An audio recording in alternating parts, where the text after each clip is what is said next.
Good afternoon, everyone, and welcome to the 2025 Wake Forest University Mellon Environmental Justice Forum. My name is Corey Walker. I'm Dean of the Wake Forest University School of Divinity, Wake Forest Professor of the Humanities, and Director of the Program in African American Studies. And it's an honor and a delight to have you here for this afternoon's very special program. In the summer of 1978, Robert Burns and his two sons were hired to dispose of toxic soil.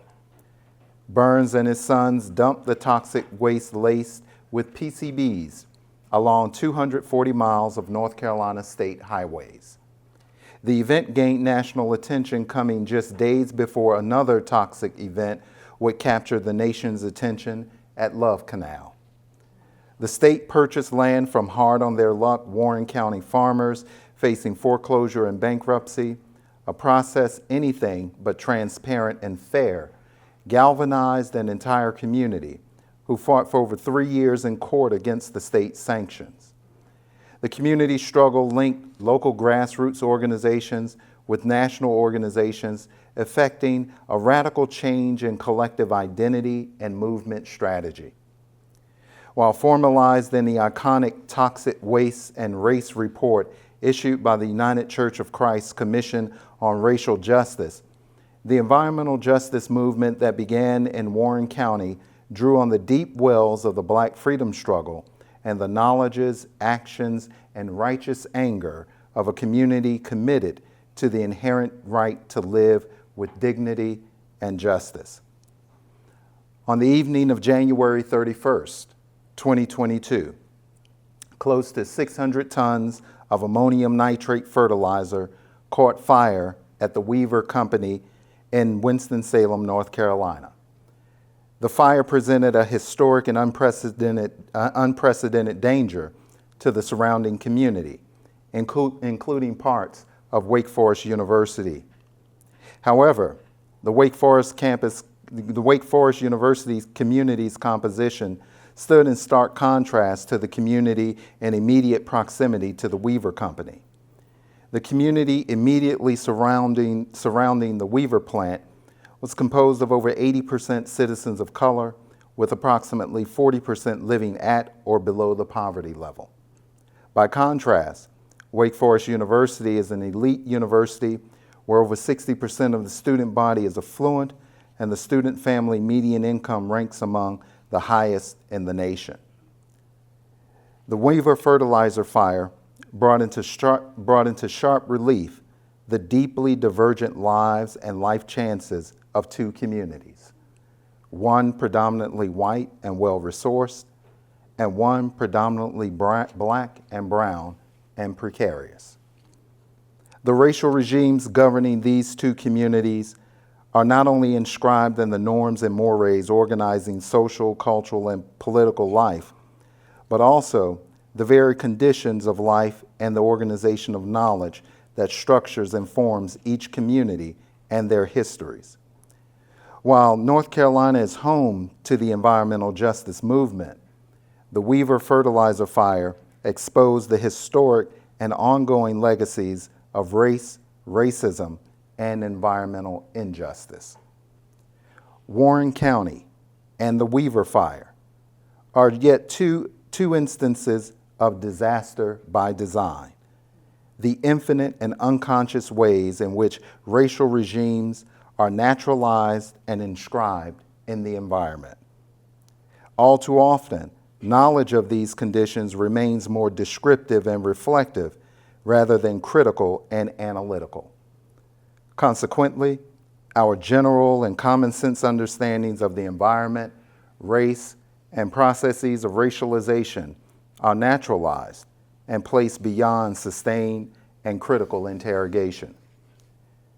Today's Mellon Forum is designed so that we may move beyond disaster by design and begin to learn to think in a new way for a new world and a new humanity.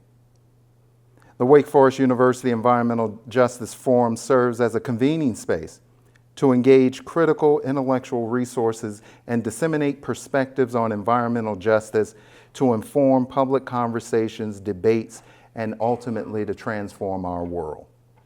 Today, we are honored to be joined by veterans of the Warren County Environmental Justice Movement, Dolly Burwell and William Kearney, joined by writer and journalist Jenny LeBlanc and musician Allison Friday. My colleagues Melba Newsom, an award-winning journalist with over 2 decades of experience contributing investigative journalism on education, health, and the environment, along with Professor Rory Kerber-Stryker, Assistant Professor of Communication and Faculty Fellow for the Environmental and Epistemic Justice Initiative, will join us in conversation after the screening of Our Movement Starts Here. Before I close, and we begin to screen this film, I want to take time to recognize an amazing Wake Forest University student, junior Caitlin Andrews. Caitlin is a communications major from Warrenton, North Carolina, and is a student in Professor Kirby-Stryker's Community Narratives of Environmental Justice course. It was Caitlin, embodying the spirit of Pro Humanitate, who initiated this visit. Thank you, Caitlin. Thank you for your dedication.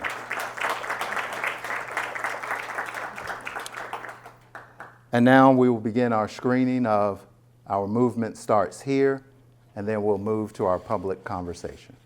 Thank you and good evening. In North Carolina today, a PCB cleanup operation became an object of protest and 76 arrests.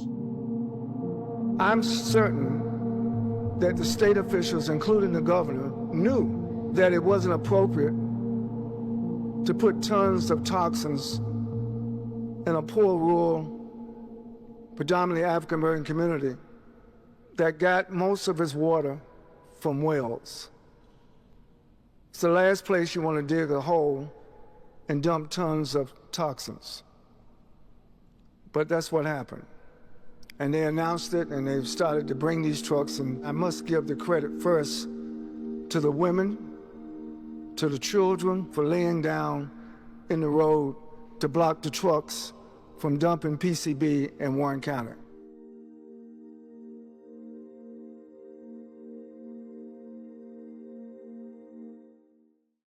Well, good afternoon, everyone. Everybody enjoy the film? All right. We're going to begin this conversation with sort of reflections on the film, and we'll begin with Dolly and then move over to Bill and then move on out from there. You've seen this film a number of different places, but every place is new. Give us a bit of your reflections on the film. Recognizing the number of people in the film who are no longer with us, recognizing over and over how young a lot of the children were, and then seeing my own daughter, the one who was crying, saying she was afraid of cancer, but then you saw that fist in the air. And you saw her a number of times standing by her pastor, Reverend Leon White, and marching with him. Each time it's emotional for me, not just because my daughter passed away 4 days after her 40th birthday, but I say that God had, she had accomplished what God had intended for her to accomplish here on earth. But it's still emotional.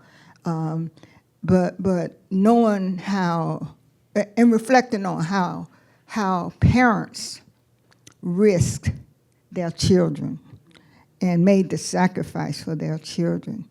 And all of those children are in much better places. And seeing that some of those children who came out there in March are now elected officials, county commissioners, serving on the board for Department of Transportation, and being the first African American to be appointed to the Board of Transportation. So they while that day of missing school with Children's Day, they got a great education. Right. I appreciate being here on this panel. And my reflection on the documentary is it's an awesome piece of the work we're doing to capture the individual stories of a grassroots movement. It was very organic. And I wasn't there during the protest, but my work since early 2000 has been in my community, Warren County, working with people who think they don't have a voice. Nothing ever happens here. So to be able to work with our allies to document and do physical exhibits, to show our people their faces, identify those names in this wonderful photograph that Jenny took, and get their stories. Because living in Warren County and not historically documenting our stories, someone else write our stories. And I was seeing that we had this extraction, our story had been used around the globe, but very people who birthed the movement are still struggling for the basic necessities of life. And so I wanted our community to see, working with Dolly and others, the power of individual voices, the power of collective voice, and the power of collective voices working with true allies to not tell our story, but elevate our story to really change hearts. So I think the documentary was a really godsend, and it's a part of a bigger work we're doing to elevate our story and own our story and rewrite the narrative around us ourselves. Thank you.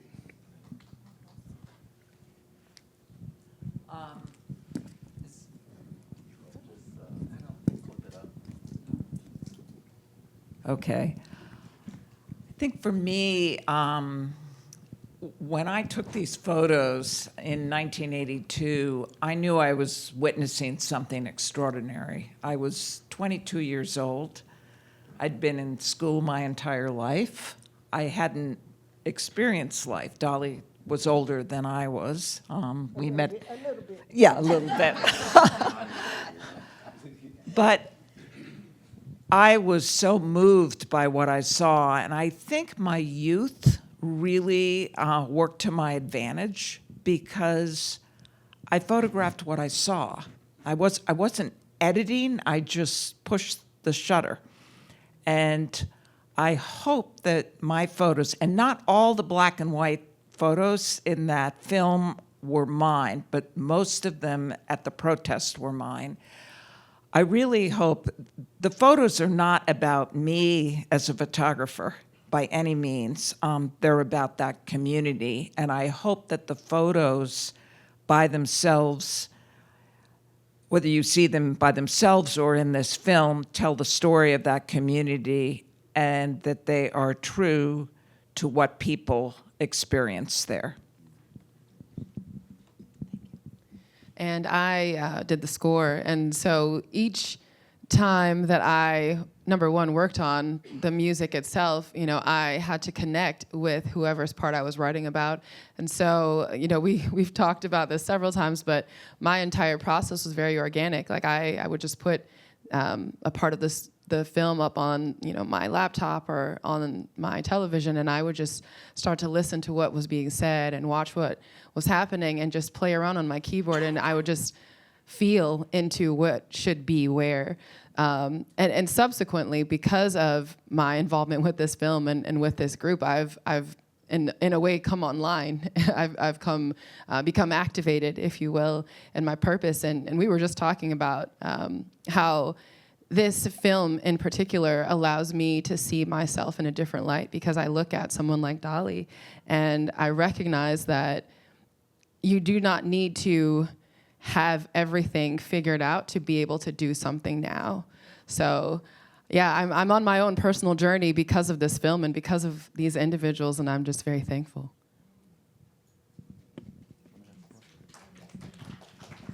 Yes. Thank you all very much for coming and for all the students you've spoken to so far. I'd like to know how you've managed, first Miss Dolly and everybody else can answer, how you've managed your emotions back then and now over the decades you've worked in a way that they don't overcome you and you still push forward with the work. Anger, fear, frustration, worry, hope, all of it. because some of that is being felt now as well. We could use some strategies. Yeah, I think first off, I was raised the way I was raised helped me a lot to be able to do this work and not get too overwhelmed. And I used the metaphors that my parents used to, and the anecdotes that they used to give me that I hated as a small child. I use those a lot now, and that I think that's what helps me to continue. And also I had to learn, and after this past election, I was just, my vessel was empty, and I had to go away to the Middle East and to Southern Africa and watch listen to the waves and watch the sunrise and commune with my ancestors to remind me that I have power, but I also have to take care of myself. And so that has helped me a lot. And also I've learned over the time doing this work, I've learned things about myself, learned how to manage and not, for instance, I looked at my anger, which propelled me to be an activist, as a negative. But I learned at the 40th anniversary that anger is what causes me to walk in my passion and to keep me walking in my passion. And when I would go to my mom and say, and complain about something, one of her favorite sins was, there's a silver lining in every cloud. I remember going to her when I saw pages torn out of my math book because we only got, going to a segregated schools, we only got hand-me-down books from the white high schools. And that night when I got ready to do my homework, my math homework, several pages were torn out, and on the opposite page it says, the N-word can't learn math, so you don't need these pages. And when I went to my mom to complain about and crying about how I felt, she says, there's a silver lining in every cloud. And I began to, I hated that saying. She said it a many times, but, and I asked her, I said, where is the silver lining in this cloud? She said, this is gonna make you stronger. And it did, because at 12, 13, I joined the NAACP. I learned how to organize. And I began to, I became a voice for all those people that I knew that didn't have a voice. So using those anecdotes and metaphors that parents would give me, like she would always say, life is going to issue you lemons, but don't complain about how bitter the lemons are. Make lemonade. And so Warren County, we made some lemonade. And each person brought either the sugar or the water or whatever, or some of them stirred it up. So we made some lemonade. Wow. I think my life experience sort of conditioned me. I wasn't there doing the protests, but as Dolly and I mentioned, we were old enough to remember our segregated communities, how we're segregated and we had to work extra hard to get what was ours, and oftentimes we didn't get it, but we had this network within our communities of supporting one another. And I think those skills were passed on to me by my mother, father, grandparents. And that's why I wear the Sankofa bird, because there's nothing new under the sun. And we as black folk have gone through this even prior to these programs. So I look back to that legacy of being resilient in the face of opposition, and that's what gave me a strength. And where the landfill was sited is known as Kearneytown, because many of my folk, my surname is Kearney, evolved from the William Kitchen Kearney work camps. We're not going to use plantation anymore. That's whitewashing. So I have just reason to be angry, but anger is self-destructive. So I look to my legacy, my family. I look to my spiritual belief that what man meant for harm, God meant for our good. And that's what I try and do through my work as a community asset-based researcher. Not so much what you don't have, but what do you have? And that's why I find that our stories, our testimonies are powerful. And when we tell our testimonies, there's a special anointing that's on it. And that's why we have to learn to value and tell our stories. So that's a lot more I can say, but I'll be short. But faith. There's a God who's a God of justice, and he keeps the record of things. I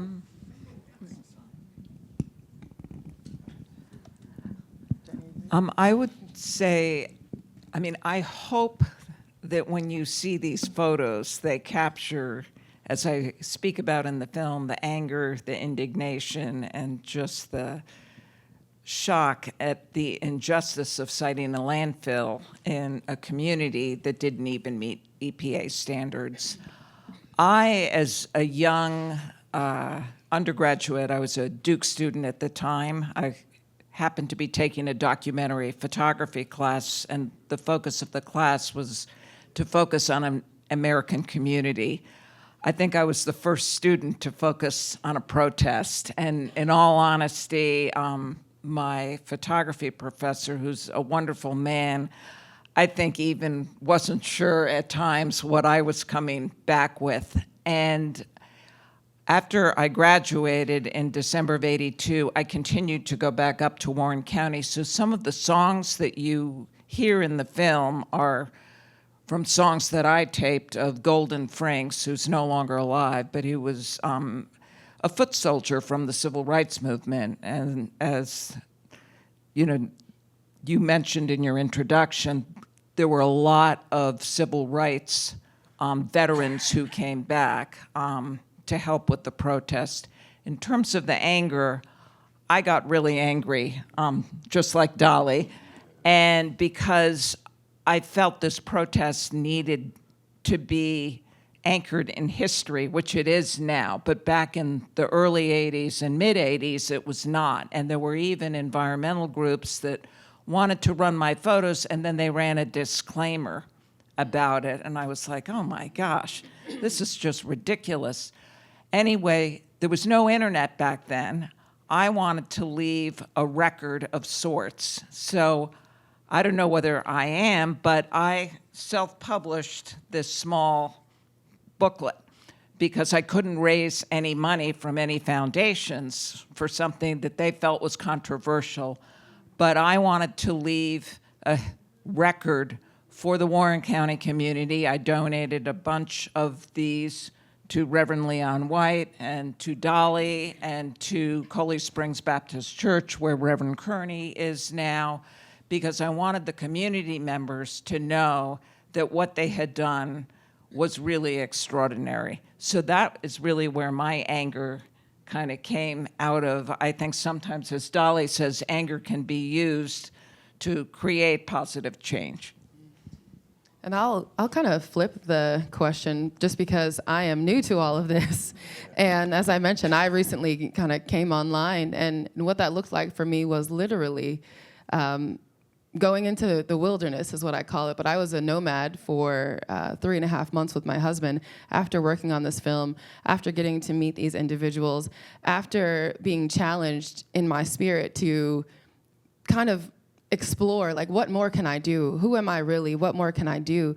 And I came back from that experience with a version of power, I'll say, a version of power. And that power came to totality just last Friday as I was preparing to come back, because I am a Wake Forest alum, and I am also a Joseph G. Gordon scholar. And I had so much imposter syndrome and so much crippling belief about my own importance in this world. And it took me submitting my biography for the events that we've been at to really look at myself and to really allow God to release me from imposter syndrome and to show me that you, as you are, as I've designed you, you are enough. You are fearfully, wonderfully executed, well-made, designed, a one of one, and you can claim that and utilize that to move the work forward. And so I'm now kind of exploring literally since last Friday, well, what does that look like? What does it look like to be fully unleashed to do the work now and to take the Sankofa bird, not the torch, but to take the Sankofa bird and to utilize every gift that I have, every resource that I've been given to really see the world change the way that I want to see it change. It's not just up to these individuals. They've done the work. They've put themselves literally and figuratively in front of trucks. And it's now my responsibility, now that I'm aware that I can and that I shall, I just am like, send me and I'll go. That's what this film has done for me. That's what these people have inspired me to do. And so I'm just, yes. I don't know what the future holds for any of us. I don't think any of us do. I think that's a beautiful place to be, though, because now we can fall back into the truth. We can fall back into honesty. We can fall back into self-reflection, and then we can begin to reach out. And we can begin to connect, and we can begin to say, I do have this anger. I do feel something about this, and I don't know what to do with it. And there are people all around that are ready to receive us and our gifts and to join with us to do something different. And that's what this film is about, and that's why I love it so much. Wow. Well, I think your alma mater welcomes you back as a student at the School of Divinity. So we will, okay, we're already here. Yep, we have it. The application is there. I'll get Brittany to contact you. Dean Brittany will contact you. So come on now. Come back home. But just that being a dean of a School of Divinity, you have walked me into our next question, which is wonderful. I just got back recently from a trip to Montgomery, Alabama, where we were discussing with colleagues across the nation, not only the state of the study of black religion, but also a number of issues that we're confronting as a nation. And reflecting on that Montgomery experience and thinking about Wyatt T. Walker at that time. Wyatt T. is writing about Birmingham, and he calls Birmingham and the Black freedom struggle a great big singing movement. And in many ways, what we capture in the photos is that culture of a movement, of a community. What the music score attempts to capture is that spirit, the essence of that culture. Talk to us a bit, Dolly and Bill, about this great singing movement that emerges in Warren County and how the culture of the movement helped transform not only yourselves, but also an entire community, and the transformation continues. Well, I'll start with Jenny's testimony about how the music had an impact on her. And I know that music in my culture has played a significant role in directing my life. And when I was young and grew up in my Baptist church, there were these old hymns and hidden codes within the music. And when I got old enough to leave home and go to Washington, D.C. and thought I could do what I wanted to do, it was those old hymns that came back because they planted things within my spirit. So music is very important. And just earlier I was saying about Allison's music, I could close my eyes and not see the visual, and her music would tell the story. It's just that connected. And we talk about the spiritual aspect of justice or protest. There's a spiritual part there. And as I said, I wasn't there in '82 for the protest, but that's the year I was called to ministry, to come back to my home county, and it took 40 years before I really got connected and started doing the work. But music played a significant role in that. And the faith part of it too is knowing that we are stewards of God's creation, and God's creation is not just trees and water and flowers, it's mankind as well. So how can you love God's nature, not love man? And that's what I like about the movement. Everyday people, ordinary people, special people, had to come out to safe spaces to stand up against the injustice, found their voice, a collective voice, and then allies came in with their abilities and skills to help elevate the voice. The way it's unfolding for me and for us, we know there's a spiritual connection, and that faith plays a part in it.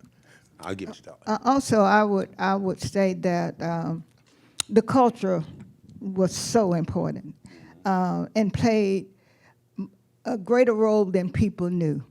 I could not have laid my body in front of those trucks if I didn't have the knowledge that Miss Thelma Davis and the sisters was praying for me.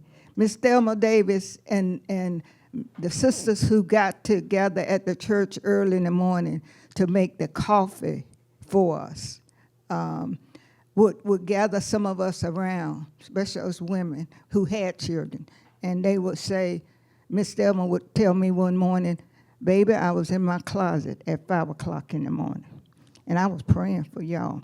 Don't worry, them trucks ain't gonna hit you. Ain't nobody's gonna harm a hair on your head. And I could feel even slave folk who could not worship, but had to go up in the balcony. I could feel how important building black churches were after slavery, and so having spent time in Africa, I understand the closeness, and having even attended, living in a segregated community and have black people come around you and make sure that you are taken care of. We took care of each other. In that same spirit of, you heard one of the young ladies on the film said, what affect one affected others. And so having that knowledge that your community was with you was all a part of that culture. And music and the gospel songs was really what kept people together in doing that protest. You want to ask another question, Roy? Yeah, go ahead. Sure. We've talked about how the communities from Warren County all around are doing the work. They have done the work, they continue to do the work. What change would you like to see at the institutional level? Institutions, education, including higher ed, even faith institutions, even NGOs, advocacy institutions, and so on. What change would you like to see to increase the impact of what we're doing, of what you're doing? I'm not sure what they're doing. I'll take a shot at that. I'll close us on this one. I'll take a shot. On this one. As I pointed out, I grew up in Warren County many years ago when we were segregated, but all my people I knew grew their own food. They had more than enough food. It was segregated, but black people had a network of supports. Moved away, came back in early 2000. Many people there who own property aren't growing stuff. They're eating out these little cheap stores, eating processed foods, having an effect on their health. They don't have jobs. And so I began to question what had happened, and through my question, I partnered with UNC Chapel Hill to begin to do research projects about engaging our people in growing their own foods, teaching them their skills again, measuring the impact of growing their own foods and eating healthy, and physical activity. So I started as a community partner. Now I'm on staff at the University of North Carolina at Center for Health Promotion and Disease Prevention as community outreach manager. And my work is to help move research in a positive direction, decolonize research, and bring resources to the community that people who are doing work like me would have resources to build capacity, be more effective with the work that I'm doing. So I think if academia get outside its walls and come to where we are, physically, mentally, spiritually, be able to go uncomfortable places, because there are some comfortable stories to tell. So also, we as community, we have to reclaim our narratives because research sometimes is extractive, take all our resources out of our communities elsewhere.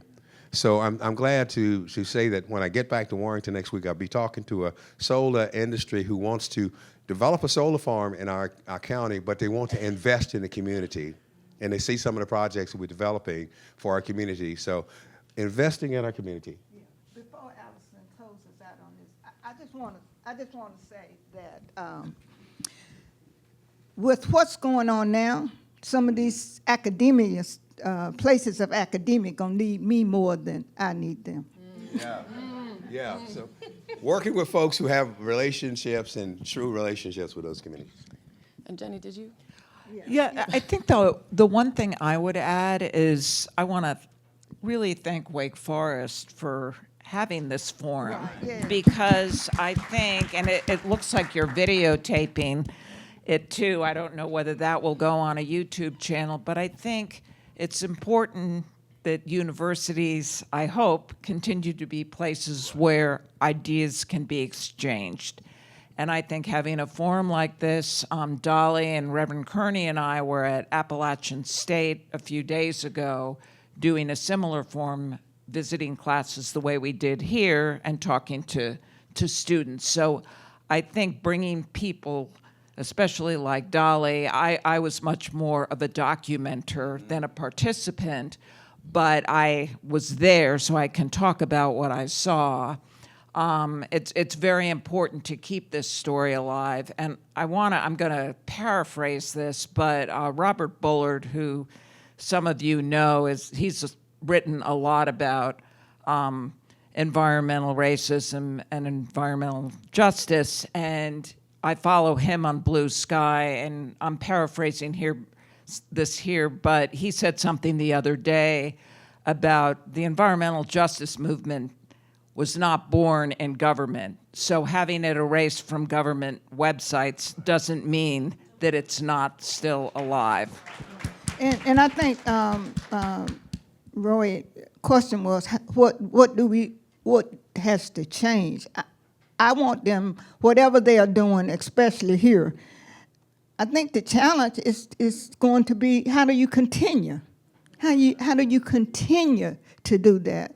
And just like I had to decide that I was going to pick one issue that I was passionate about, because you have a tendency to get overwhelmed with so much that's been changing. Seemed like to me that because so much is changing, you got to stay focused on making sure you continue to have forums like this, rather than focusing on what I need to change. It's going to be a great challenge to continue to do what you have already been doing, like this forum. And just to piggyback, we've been doing this a lot on what Dolly said is, this was an environmental justice movement. It was not static. So a movement is something that keeps going. And I would say the same thing for what's happening in academia and now.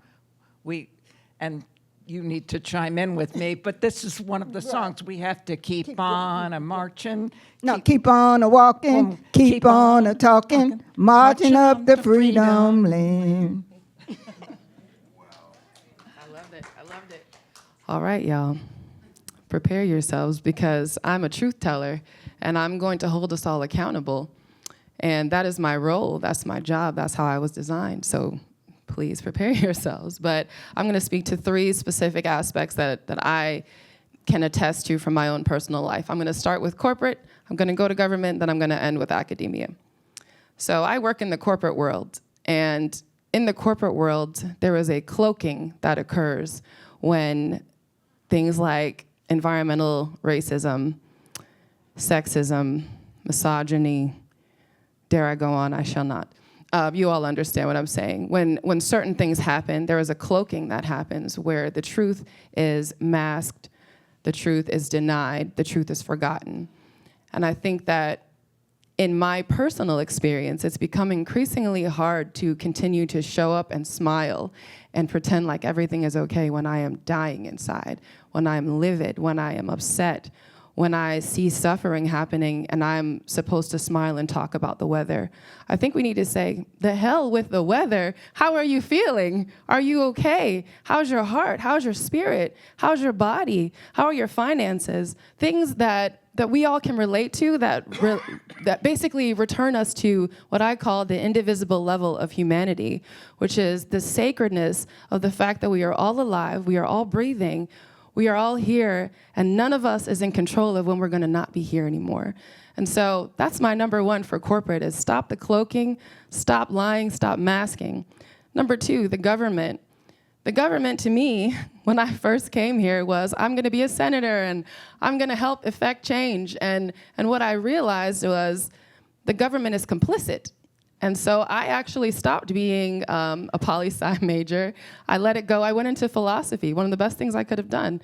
And I still did English. But I left that world because I was so disheartened by the conversations and the caliber of individuals that I was able to be with, and yet the focus was all wrong for me. And so I lost a lot of faith in what our government can do, but I recognize now that local government is essential to our everyday lives, because the local government is the government that determines how things happen in our everyday communities. And then those individuals, as they are elected and celebrated, they are the ones that move on to the state level. And then when they're on the state level, they work, they do things, et cetera. And then those are the ones who go on to the national level. So if you don't know who your politician is down the street, that's your neighbor, how can you possibly hope to have connection with the president?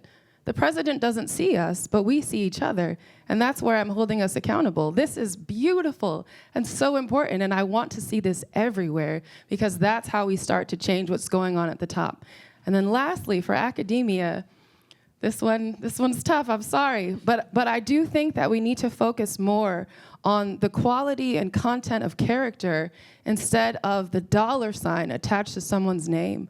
I think we need to refocus on the individual as the gift, the one of one, the person that we know has ideas and contributions, and maybe that individual doesn't have the money, but that individual was created by God just like anybody else. And so I love the people that are in this room, and I appreciate you all. We had such great conversations today. We had incredible times. And I heard a young woman say, and I will not say her name, but some of us were there. She thought that she needed to get a college degree to validate the work that she's doing here in Winston-Salem in the community. And I said, no, no, no. You are already enough. What you were gifted with and the resources that are within you is enough. The college degree is only going to do what you want it to do, but you do not need it to go forth and do work. And I wish that in academia, we saw more opportunities to decentralize and defocus, that's not a word, but not focus on the monetary aspect, because as you said, it is supposed to be a place where ideas are exchanged and where people connect and find family and find kinship and then find opportunities to develop what has been given to them in every way so that they can make it part of this world.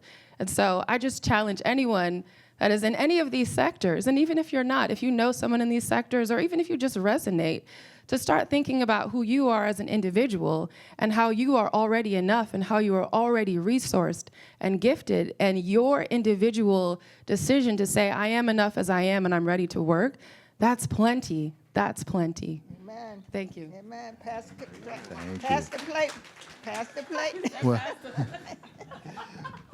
Well, we know we can continue this conversation throughout the night, but we're going to have to put a pin in it right now. We're just going to do a pause. We do have an opportunity to continue the conversation over a reception that's right outside.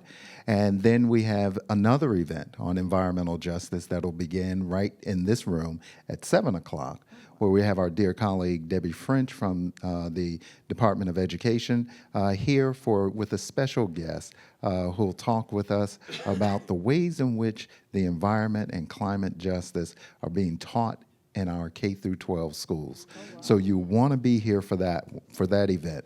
But let's thank all of our panelists and thank all of our guests for coming here. And most importantly, we want to thank each and every one of you for joining us. Please join us for a reception. And I see my dear colleague Melba Newsom reminding me right now.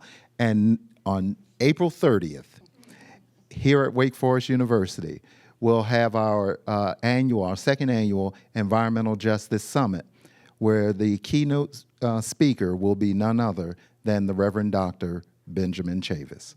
April 30th here at Wake Forest. So, thank you all. Let's have a reception, then we'll come back for another program.